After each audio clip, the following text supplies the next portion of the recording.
ಎಲ್ರಿಗೂ ನಮಸ್ಕಾರ. ಇನ್ಫೋಸ್ಟ್ರೀಮ್ ಯೂಟ್ಯೂಬ್ ಚಾನಲ್ಗೆ ಮತ್ತೊಮ್ಮೆ ಸ್ವಾಗತ. ಈ ವಿಡಿಯೋದಲ್ಲಿ ನಾವು ಟೈಪ್ಸ್ ಆಫ್ ಗ್ರಾಫ್ಸ್ ಮೇಲೆ ಪ್ರಾಬ್ಲಮ್ಸ್ ಅನ್ನು ಯಾವ ರೀತಿ ಕೊಡ್ತಾರೆ ಮತ್ತೆ ಸಾಲ್ವ್ ಮಾಡೋದು ಯಾವ ರೀತಿ ಅಂತ ಡಿಸ್ಕಸ್ ಮಾಡ್ತಾ ಹೋಗೋಣ. ಟೈಪ್ಸ್ ಆಫ್ ಗ್ರಾಫ್ಸ್ ಯಾವ ಗ್ರಾಫ್ ಬರ್ತವೆ, ಎಷ್ಟು ಟೈಪ್ಸ್ ಬರ್ತವೆ ಅವನ್ನು ಕೂಡ ಕೇಳುವಂತ ಸಾಧ್ಯತೆ ಜಾಸ್ತಿ ಇರುತ್ತೆ. ಅವುಗಳದ್ದು ಬೇರೆ ವಿಡಿಯೋನ ಮಾಡಿದ್ದೀನಿ, ಆ ವಿಡಿಯೋ ಲಿಂಕ್ ಡಿಸ್ಕ್ರಿಪ್ಷನ್ ಅಲ್ಲಿ ಸಿಗುತ್ತೆ ನಿಮಗೆ. ಸೊ ಈಗ ಕ್ವಶನ್ ಏನ್ ಕೇಳ್ತಾ ಇದ್ದಾರೆ, consider the following graph G. So ಈ ತರ ಒಂದು ಗ್ರಾಫ್ ಅನ್ನ ಕೊಟ್ಬಿಟ್ಟು ಕ್ವಶನ್ಸ್ ಅನ್ನ ಕೊಡ್ತಾರೆ, ಸಬ್ ಕ್ವಶನ್ಸ್. ಸೊ ಈ ತರದ ಕ್ವಶನ್ ಅನ್ನ ಆಲ್ರೆಡಿ ಕೊಟ್ಟಿದ್ದಾರೆ, ಮಾಡೆಲ್ ಕ್ವಶನ್ ಪೇಪರ್ ಅಲ್ಲೂ ಇದೇ ತರದ್ದಿದೆ, ಅದಕ್ಕೋಸ್ಕರನೇ ನಾನು ಸಾಲ್ವ್ ಮಾಡ್ತಾ ಇರೋದು. ಕ್ವಶನ್ ಏನ್ ಕೊಟ್ಟಿದ್ದಾರೆ, what type of graph is G. So ಈ ಒಂದು ಗ್ರಾಫ್ ಕೊಟ್ಟಿದ್ದಾರಲ್ಲ, ಇದು ಯಾವ type. So step by step solve ಮಾಡ್ತಾ ಹೋಗೋಣ. ಸೊಲ್ಯೂಷನ್ ಯಾವುದಕ್ಕೆ, ಮೊದಲನೇದಕ್ಕೆ ಸೊಲ್ಯೂಷನ್ 1ಗೆ. ಈಗ ಕ್ವಶನ್ ಏನು, ಯಾವ ಟೈಪ್ಸ್ ಆಫ್ ಗ್ರಾಫ್ ಇದು. ಇದರಲ್ಲಿ ಏನಾದ್ರೂ ಸೆಲ್ಫ್ ಲೂಪ್ ಇದೆಯಾ, ಇಲ್ಲ. ಸೊ ಬರ್ಕೊಳ್ಳಿ, ನೋ ಸೆಲ್ಫ್ ಲೂಪ್. ಸರಿನಾ. ನೆಕ್ಸ್ಟ್, ಇದರಲ್ಲಿ ಏನಾದ್ರೂ ಕೂಡ 2 ಅಥವಾ 3 ಎಡ್ಜ್ ಇದಾವ ಪೇರ್ ಆಫ್ ವರ್ಟಿಸಿಸ್ ಗಳ ಮಧ್ಯೆ, ಅಂದ್ರೆ ಪ್ಯಾರಲಲ್ ಎಡ್ಜಸ್ ಏನಾದ್ರೂ ಇದೆಯಾ. ಪ್ಯಾರಲಲ್ ಎಡ್ಜ್ ಅಂದ್ರೇನು, ಒಂದು ಪೇರ್ ಆಫ್ ವರ್ಟೆಕ್ಸ್ ಇದೆ ಅಂತಂದ್ರೆ ಅದ್ರ ಮಧ್ಯೆ ಒಂದು ಎಡ್ಜ್ ಮಾತ್ರ ಇರಬೇಕು. ಅದಕ್ಕಿಂತ ಜಾಸ್ತಿ ಇದ್ರೆ 2 ಅಥವಾ 3 ಆ ತರ ಏನಾದ್ರೂ ಎಡ್ಜಸ್ ಇದ್ರೆ ಅದನ್ನ ಏನಂತ ಕರಿತೀವಿ, ಪ್ಯಾರಲಲ್ ಎಡ್ಜಸ್. ಸೊ ಆ ತರ ಏನಾದ್ರೂ ಪ್ಯಾರಲಲ್ ಎಡ್ಜ್ ಇದೆಯಾ, ಇಲ್ಲ. ಒಂದೊಂದೇ ಎಡ್ಜ್ ಗಳು ಇದಾವೆ, ಪೇರ್ ಆಫ್ ವರ್ಟಿಸಿಸ್ ಗಳ ಮಧ್ಯೆ ಕೇವಲ ಒಂದೊಂದೇ ಎಡ್ಜ್ ಇರೋದು. ಸೊ ಬರ್ಕೊಳ್ಳಿ, ನೋ ಪ್ಯಾರಲಲ್ ಎಡ್ಜಸ್. ಸೊ ಈಗ ನಮಗೆ ಗೊತ್ತಾಯ್ತು ಏನು, ಸೆಲ್ಫ್ ಲೂಪ್ ಇಲ್ಲ ಅಂತಂದ್ರೆ, ಪ್ಯಾರಲಲ್ ಎಡ್ಜಸ್ ಇಲ್ಲ ಅಂತಂದ್ರೆ ಇದು ಒಂದು ಸಿಂಪಲ್ ಗ್ರಾಫ್ ಅಂತ ಗೊತ್ತಾಯ್ತು. ಸರಿನಾ. ಸಿಂಪಲ್ ಗ್ರಾಫ್ ಅಲ್ಲಿ ಏನಾಗಿರುತ್ತೆ, ಪ್ಯಾರಲಲ್ ಎಡ್ಜಸ್ ಇರಲ್ಲ, ಸೆಲ್ಫ್ ಲೂಪ್ ಗಳಿರಲ್ಲ. ಅದ್ರ ಜೊತೆಗೆ ನೋಡಿ, ಇಲ್ಲೆಲ್ಲೂ ಕೂಡ ಡಿಸ್ಕನೆಕ್ಟ್ ಆಗಿಲ್ಲ ಅಂತ ಅಂದ್ರೆ ಏನಾದ್ರೂ ಕೂಡ V5 ವರ್ಟೆಕ್ಸ್ ಈ ತರ ಇತ್ತು, ಇವೆರಡು ಎಡ್ಜಸ್ ಇಲ್ಲ ಅಂದಿದ್ರೆ ಈ ಒಂದು ಗ್ರಾಫ್ ಡಿಸ್ಕನೆಕ್ಟೆಡ್ ಆಗಿರೋದು. ಯಾಕೆ, ಇದೇ ಒಂದು ಸಪರೇಟ್ ಕಾಂಪೋನೆಂಟ್ ಆಗಿರ್ತಿತ್ತು, ಇದೇ ಒಂದು ಸಪರೇಟ್ ಕಾಂಪೋನೆಂಟ್ ಆಗಿರ್ತಿತ್ತು. ಬಟ್ ಇಲ್ಲಿ ನೋಡಿದ್ರೆ ಪ್ರತಿ ಒಂದು ವರ್ಟೆಕ್ಸ್ ಕೂಡ ಕನೆಕ್ಟಿವಿಟಿ ಇದೆ. ಅಂದ್ರೆ ಹೆಂಗಾದ್ರೂ ಮಾಡಿ V1 ಇಂದ V5 ಗೂ ಹೋಗ್ಬೋದು, V1 ಇಂದ V3 ಗೆ ಹೋಗ್ಬೋದು, V1 ಇಂದ V4 ಗೆ ಹೋಗ್ಬೋದು, V1 ಇಂದ V2 ಗೆ ಹೋಗ್ಬೋದು. ಡೈರೆಕ್ಟ್ ಆಗಿ ಇಲ್ಲ ಅಂತಂದ್ರೂ ಹೆಂಗಾದ್ರೂ ಕೂಡ ಎಲ್ಲಾ ವರ್ಟೆಕ್ಸ್ಗೂ ಕೂಡ ನಾನು ಕನೆಕ್ಟಿವಿಟಿ ಇದೆ ಅಂದ್ರೆ ಹೋಗ್ಬೋದು ಅಂತ ಅರ್ಥ. ಸೊ ಇವಾಗ ಏನಂತ ಬರೀಬಹುದು ನಾನು ಇದನ್ನ, simple connected graph. Connected graph. ಸರಿನಾ. ಕೊಟ್ಟಿರುವಂತ ಗ್ರಾಫ್ ಯಾವುದು, ಸಿಂಪಲ್ ಕನೆಕ್ಟೆಡ್ ಗ್ರಾಫ್. ನೆಕ್ಸ್ಟ್ ಎರಡನೇ ಕ್ವಶನ್ ಏನ್ ಹೇಳ್ತಾ ಇದ್ದಾರೆ, find the pendant vertex. Pendant vertex ಅಂತ ಅಂದ್ರೆ ಸಿಂಪಲ್ ನೋಡಿ, ಇವಾಗ ಎ ಅನ್ನೋ ಒಂದು ವರ್ಟೆಕ್ಸ್ ಇದೆ, ಬಿ ಅನ್ನೋ ಒಂದು ವರ್ಟೆಕ್ಸ್ ಇದೆ, ಸಿ ಅನ್ನೋ ಒಂದು ವರ್ಟೆಕ್ಸ್ ಇದೆ, ಡಿ ಅನ್ನೋ ಒಂದು ವರ್ಟೆಕ್ಸ್ ಇದೆ. ಎ ಇಂದ ಬಿ ಗೊಂದು ಎಡ್ಜ್ ಇದೆ, ಬಿ ಇಂದ ಸಿ ಗೊಂದು ಎಡ್ಜ್ ಇದೆ, ಸಿ ಇಂದ ಎ ಗೊಂದು ಎಡ್ಜ್ ಇದೆ, ಮತ್ತೆ ಬಿ ಇಂದ ಡಿ ಗೊಂದು ಎಡ್ಜ್ ಇದೆ ಅಂತ ಅನ್ಕೊಳ್ಳಿ. ಈಗ ಪೆಂಡೆಂಟ್ ವರ್ಟೆಕ್ಸ್ ಯಾವ ರೀತಿ ಕಂಡುಹಿಡಿಯೋದು ನೋಡಿ, ಫಸ್ಟ್ ಡಿಗ್ರಿಯನ್ನ ಕ್ಯಾಲ್ಕುಲೇಟ್ ಮಾಡಿ. ಡಿಗ್ರಿ ಅಂದ್ರೆ ಏನು, ಎಷ್ಟು ಎಡ್ಜಸ್ ಗಳು ಡೈರೆಕ್ಟ್ ಆಗಿ ಕನೆಕ್ಟ್ ಆಗಿದ್ದಾವೆ. ಎ ಅನ್ನೋ ವರ್ಟೆಕ್ಸ್ಗೆ ನಮಗೆ 2 ಎಡ್ಜಸ್ ಕನೆಕ್ಟ್ ಆಗಿದೆ, ಸೊ ಡಿಗ್ರಿ ಈಸ್ 2. ಸಿ ಅನ್ನೋ ವರ್ಟೆಕ್ಸ್ಗೆ ನಮಗೆ 2 ಎಡ್ಜಸ್ ಕನೆಕ್ಟ್ ಆಗಿದ್ದಾವೆ, ಸೊ ಡಿಗ್ರಿ ಈಸ್ 2.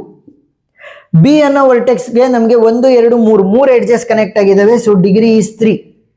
ಡಿ ಗೆ ನಮಗೆ ಕೇವಲ ಒಂದೇ ಒಂದು ಎಡ್ಜ್ ಕನೆಕ್ಟ್ ಆಗಿರೋದು, ಸೊ ಡಿಗ್ರಿ ಈಸ್ 1. ಸರಿನಾ.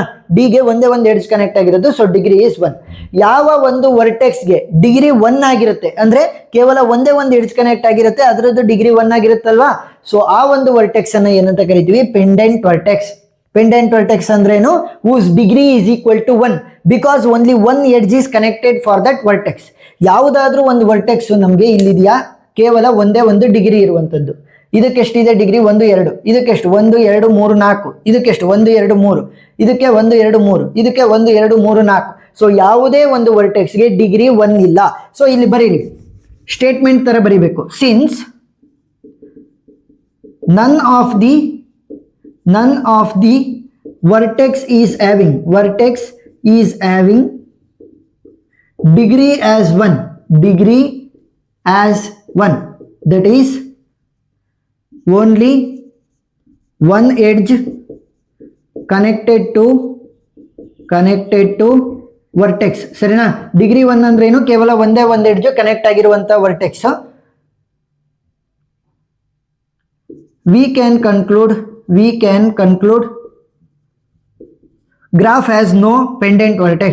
Graph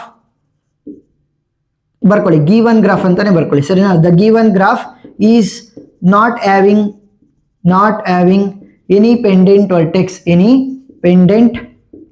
vertex. ಸರಿನಾ. ನೀವು ಸ್ಟೇಟ್ಮೆಂಟ್ ತರನೇ ಬರಿತಾ ಹೋಗ್ಬೇಕು, ಅವಾಗ ನಿಮಗೆ ಫುಲ್ ಆನ್ ಫುಲ್ ಮಾರ್ಕ್ಸ್ ಅನ್ನ ಕೊಡ್ತಾ ಹೋಗ್ತಾರೆ. ನೆಕ್ಸ್ಟ್ 3ನೇ ಕ್ವಶನ್ಗೆ answer, how many edges are there in the given graph G. ಎಷ್ಟು ಎಡ್ಜಸ್ ಇರೋದು ನೋಡಿ, ಕ್ಯಾಲ್ಕುಲೇಟ್ ಮಾಡೋಣ. 1 2 3 4 5 6 7 8. ಸೊ ಇಲ್ಲಿ 4 ಅಂತ ಕನ್ಸಿಡರ್ ಮಾಡಬೇಡಿ. ಯಾಕೆ ಗೊತ್ತಾ, ಪೇರ್ ಆಫ್ ವರ್ಟಿಸಿಸ್ ಗಳ ಮಧ್ಯೆ ಒಂದು ಎಡ್ಜ್ ಇರುತ್ತೆ ನೋಡಿ. ಇಲ್ಲೊಂದು ವರ್ಟೆಕ್ಸ್ ಇದೆ, ಇಲ್ಲೊಂದು ವರ್ಟೆಕ್ಸ್ ಇದೆ. ಸೊ ಇದೊಂದು, ಇಲ್ಲೊಂದು ವರ್ಟೆಕ್ಸ್ ಇದೆ, ಇಲ್ಲೊಂದು ವರ್ಟೆಕ್ಸ್ ಇದೆ. ಇದು ಒಂದು, ಎರಡೇ ಎರಡು ಇರೋದು ಸರಿನಾ.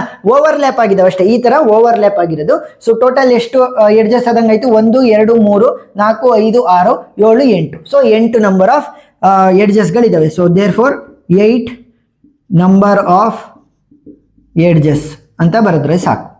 ಈಗ 4ನೇ ಕ್ವಶನ್ಗೆ ಹೋಗೋಣ. 4ನೇದು ಏನ್ ಹೇಳ್ತಾ ಇರೋದು? Find the minimum degree in the graph G. ಅಂದ್ರೆ ಪ್ರತಿಯೊಂದು ವರ್ಟೆಕ್ಸಿನ ಡಿಗ್ರಿಯನ್ನ ಕ್ಯಾಲ್ಕುಲೇಟ್ ಮಾಡ್ರಿ ಫಸ್ಟ್. ಆಮೇಲೆ ಅದರಲ್ಲಿ ಕಡಿಮೆ ಡಿಗ್ರಿ ಇರುವಂತ ವರ್ಟೆಕ್ಸ್ ಮತ್ತೆ ಕಡಿಮೆ ಡಿಗ್ರಿ ಯಾವ್ದಿದೆ ಅಂತ ನೋಡ್ಬೇಕು. ಈಗ degree of each and every vertex ಅನ್ನ ಕಂಡುಹಿಡಿತು ಹೋಗೋಣ. ಡಿಗ್ರಿ ಆಫ್ ವರ್ಟೆಕ್ಸ್ V1 ಏನಾಗುತ್ತೆ? ಡಿಗ್ರಿ ಅಂತಂದ್ರೇನು? ಎಷ್ಟು ಎಡ್ಜಸ್ ಡೈರೆಕ್ಟ್ ಕನೆಕ್ಟ್ ಆಗಿದಾವೆ. V1 ಗೆ ಎಷ್ಟು ಎಡ್ಜಸ್ ಕನೆಕ್ಟ್ ಆಗಿರೋದು? 1 2 3. So degree of V1 is 3. Next degree of V2 ಅನ್ನ ಕ್ಯಾಲ್ಕುಲೇಟ್ ಮಾಡೋಣ. ಡಿಗ್ರಿ ಆಫ್ V2 ಎಷ್ಟು? 1 2 3 ಎಡ್ಜ್ ಕನೆಕ್ಟ್ ಆಗಿರೋದು. So degree is 3. Next degree of V3 ಅನ್ನ ಕ್ಯಾಲ್ಕುಲೇಟ್ ಮಾಡ್ತಾ ಹೋಗೋಣ. ಸೊ V3 ಇಲ್ಲಿದೆ 1 2 3 4 ಎಡ್ಜ್ ಕನೆಕ್ಟ್ ಆಗಿರೋದು. So degree is 4. Next degree of V4 ಅನ್ನ ಕ್ಯಾಲ್ಕುಲೇಟ್ ಮಾಡ್ತಾ ಹೋಗೋಣ. 1 2 3 4 ಇರೋದು. So degree of V4 is 4. Next degree of V5 ಅನ್ನ ಕ್ಯಾಲ್ಕುಲೇಟ್ ಮಾಡ್ತಾ ಹೋಗೋಣ. 1 2 ಎಡ್ಜ್ ಮಾತ್ರ ಕನೆಕ್ಟ್ ಆಗಿರೋದು. So degree is 2. ಸೊ ಈಗ ನಮಗೆ ಗೊತ್ತಾಯ್ತು 3 ಇದೆ, 4 ಇದೆ, 2 ಇದೆ. ಕಡಿಮೆ ಯಾವ್ದಿರೋದು? 2. So therefore you can conclude the minimum degree in graph G is equal to 2 ಅಂತ ಬರೀರಿ ಸಾಕು ಸರಿನಾ. So the minimum degree in the graph G is equal to 2. Next question ಏನು? Find the degree of each and every vertex ಅಂತ ಕೊಟ್ಟಿದ್ದಾರೆ. So ನಾವು already ಡಿಗ್ರಿಯನ್ನ calculate ಮಾಡಿರೋದ್ರಿಂದ ಇದನ್ನೇ ಮತ್ತೆ ಇನ್ನೊಂದ್ಸಲಿ ಬರೀರಿ. ಸೊ 5ನೇ ಕ್ವಶನ್ಗೆ ಇಲ್ಲೇನು ಡಿಗ್ರಿನ ಕ್ಯಾಲ್ಕುಲೇಟ್ ಮಾಡಿದ್ರೆ ಅದನ್ನ ಆಸ್ ಇಟ್ ಈಸ್ ಬರೀರಿ. Degree of vertex V1 is equal to 3. Degree of vertex V2 is equal to 3. Degree of vertex V3 is equal to 4. Degree of vertex V4 is equal to 4. Degree of vertex V5 is equal to 2. ಸರಿನಾ? ಈ ತರ ಬರೆದ್ರಾಯ್ತು. Next 6ನೇ question ಏನ್ ಕೇಳ್ತಾ ಇದ್ದಾರೆ ಅವರು? Draw the subgraph of G1 by deleting V1 and V5. So ಇವಾಗ ಏನ್ ಮಾಡ್ತೀನಿ, ಇದನ್ನ ಆಸ್ ಇಟ್ ಈಸ್ ಬರ್ಕೊಳ್ಳಿ. ಫಸ್ಟ್ V1 ಅನ್ನೋ ಒಂದು ವರ್ಟೆಕ್ಸ್ ಇದೆ, V3 ಅನ್ನೋ ಒಂದು ವರ್ಟೆಕ್ಸ್ ಇದೆ, V5 ಅನ್ನೋ ಒಂದು ವರ್ಟೆಕ್ಸ್ ಇದೆ ನನ್ನ ಹತ್ರ, V4 ಅನ್ನೋ ಒಂದು ವರ್ಟೆಕ್ಸ್ ಇದೆ, V2 ಅನ್ನೋ ಒಂದು ವರ್ಟೆಕ್ಸ್ ಇದೆ. ಸೊ ಅದನ್ನ ಆಸ್ ಇಟ್ ಈಸ್ ಬರ್ಕೊಳ್ಳಿ.